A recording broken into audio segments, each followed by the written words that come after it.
வணக்கம். Sherlock Holmes கதைகள்னாலே நமக்கு ஒரு தனி ஆர்வம் இருக்கும் இல்லையா? ஏன்னா ஹோம்ஸ் விசாரிக்கிற விதம், அவர் எடுக்கிற கேஸ் எல்லாமே ரொம்பவே மர்மமாகவும் திகிலாகவும் இருக்கும். அப்படிப்பட்ட ஒரு கேஸை பற்றி தான் இன்னைக்கு பார்க்க போகிறோம். இது ஒரு சாதாரண கொலை இல்லைங்க. சொல்லப்போனால் இது ஒரு சாத்தியமற்ற மரணம்.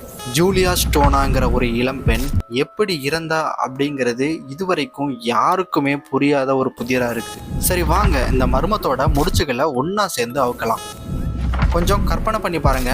உள்ள இருந்து ஜன்னல் கதவு எல்லாமே முழுமையா பூட்டப்பட்ட ஒரு அறை, அதுக்குள்ள தனியா இருக்கிற ஒரு பெண் ஒரு பயத்தால மட்டும் எப்படி இறக்க முடியும்? அவங்களோட உடம்புல எந்தவித காயமும் இல்ல, விஷம் கொடுத்ததுக்கான எந்தவித அறிகுறியும் இல்லை. அப்போ கண்ணுக்கே தெரியாத ஒரு கொலையாளி எப்படி தனிமையில இருந்த ஒரு பெண்ணை தாக்க முடியும்?